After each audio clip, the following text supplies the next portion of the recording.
Bismillahirrahmanirrahim. Alhamdulillahirabbil wassalatu wassalam ala Rasulillahil amin wa ala alihi wa sahbihi ajma'in.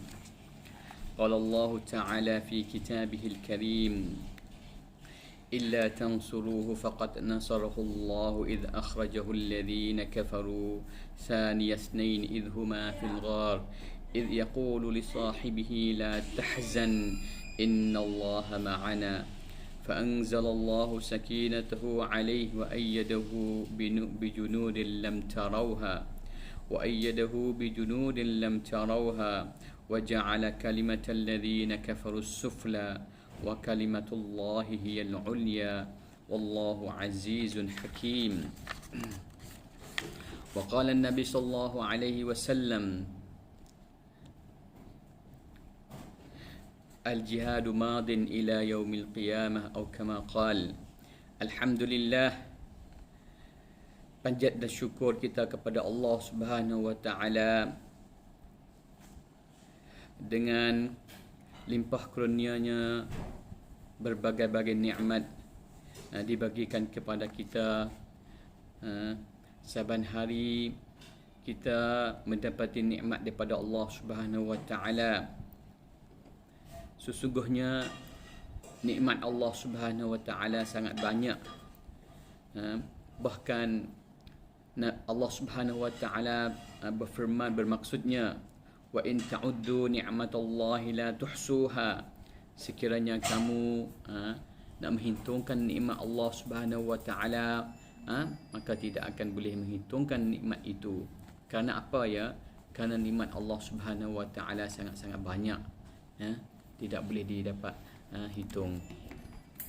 Sama ada nikmat itu nikmat zahir dan nikmat batin, nikmat maknawi. Terutamanya nikmat maknawi, yang mana nikmat batin, yang mana nikmat-nikmat ini tidak boleh dilihat dengan mata kasar kita, tapi ia boleh dilihat daripada hati nurani kita. Maka alhamdulillah, di antara nikmat yang kita akan menyambut tidak beberapa lama lagi, insya-Allah, iaitu nikmat ma'al hijrah. Nikmat ma'al hijrah, yang mana nikmat ini adalah sebahagian daripada nikmat maknawi, nikmat batin. Kerana apa ya? Kerana dengan hijrah ini, hijrah peristiwa ini, peristiwa yang sangat besar ini, boleh membangkitkan kekuatan kita, boleh kita mengambil pengajaran daripada hijrah Nabi sallallahu alaihi wasallam ini untuk menjadi panduan hidup kita, sama ada panduan dalam dakwah, perjuangan dan kehidupan kita. Dan pada tahun ini kita akan menyambut tahun hijrah yang keberapa ya? Iaitu yang ke-1442. Bermakna kata Nabi SAW telah berhijrah daripada dahulu, daripada kota Mekah ke kota Madinah, untuk membawakan panji-panji Islam ke sana, untuk membawa para sahabat berhijrah bersamanya, untuk meningkatkan kalimatullah hiyal ulia. Daripada dahulu, semenjak Nabi langkah kaki daripada rumahnya ke bersama Abu Bakar radhiyallahu anhu ke kota Madinah, iaitu ketika itu kota Madinah dinamakan kota Yathrib.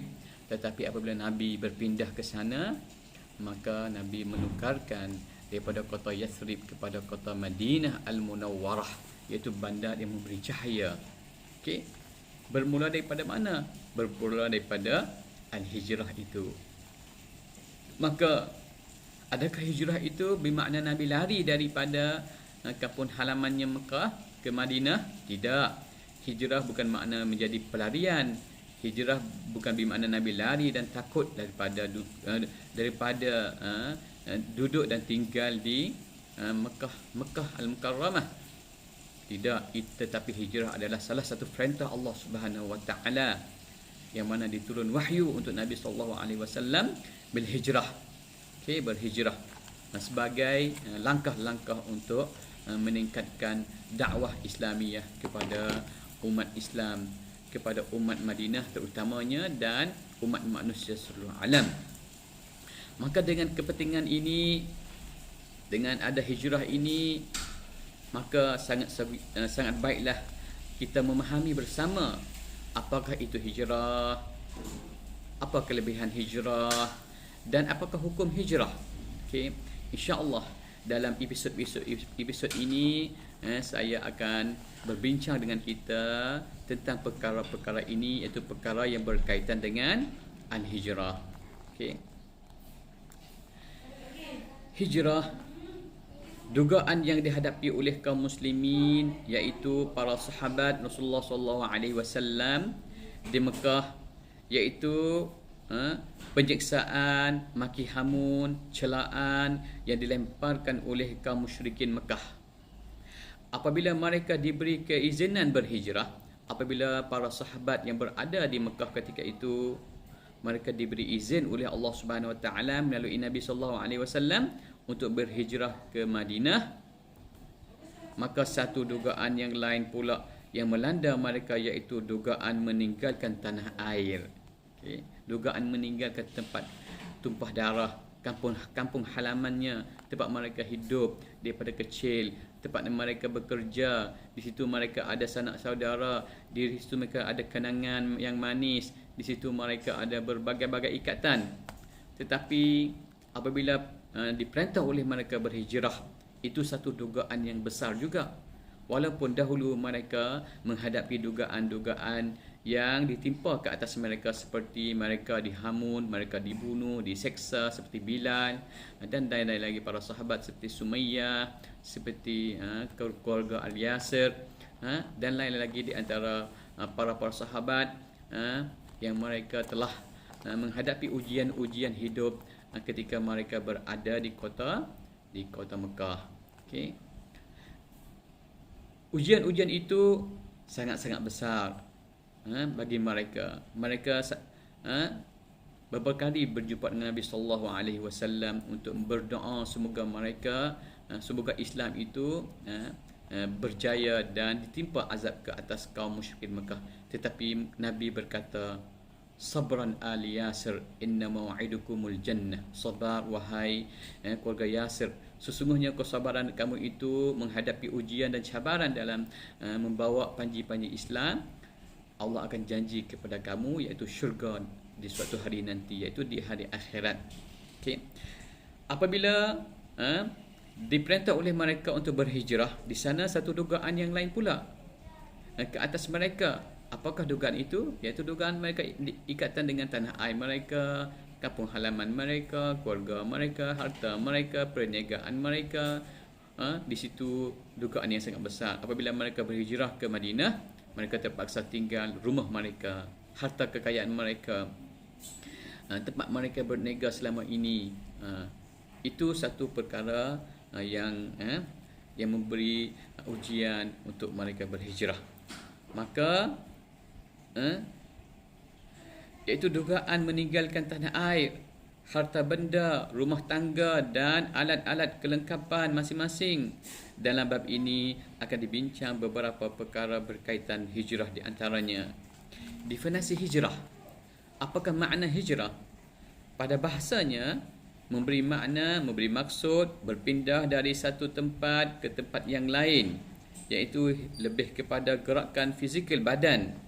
Kemudian Rasulullah SAW menukarkan makna fizikal, makna maddi kepada makna maknawi, seperti sebenarnya yang bermaksud orang-orang yang berhijrah itu ialah dengan meninggalkan larangan Allah Subhanahu Wa Taala, iaitu al-hijrah, yakni taraka al-hijrah, iaitu meninggalkan larangan Allah Subhanahu Wa Taala.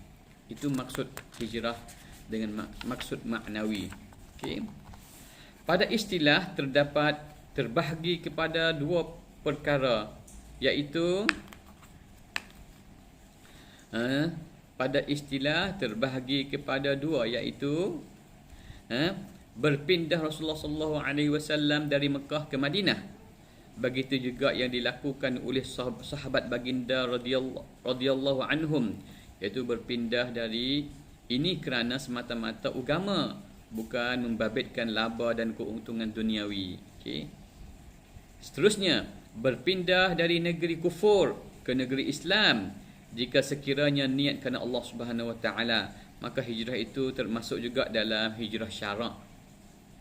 Ibnu Rajab Al-Hambali berkata, asal perkataan hijrah ialah meninggalkan negara syirik, negara kufur, dan berpindah ke negara Islam, seperti mana para muhajirin berhijrah sebelum pembukaan Mekah ke Madinah. Sebelum itu juga, sebahagian daripada mereka telah berhijrah ke bumi Habsyah yang diperintah oleh Al-Najashi. Okay. Pembahagian hijrah. Okay. Pembahagian hijrah. Berapakah kumpulan ataupun bahagiannya hijrah? Dalam kitab Al-Mawsu'ah Al-Fiqhiyah membahagikan hijrah kepada beberapa jenis. Ini yang dinyatakan oleh Ibnu Daqiq, iaitu nama perkataan hijrah diberi kepada beberapa bahagian atau perkara, iaitu hijrah pertama ke Habasyah ketika golongan kufur menyakiti para sahabat. Hijrah kedua dari Mekah ke Madinah. Hijrah ketiga iaitu hijrah pelbagai kabilah dan kaum kepada Nabi SAW untuk mempelajari hukum syarak di Madinah Al-Munawwarah. Kemudian mereka pulang ke halaman masing-masing, ke kampung masing-masing, ke kabilah masing-masing, dan mengajar kaum mereka sendiri. Itu juga dinamakan al-hijrah, di mana dinamakan sebahagian daripada hijrah. Termasuklah itu juga sebagai hijrah syarak.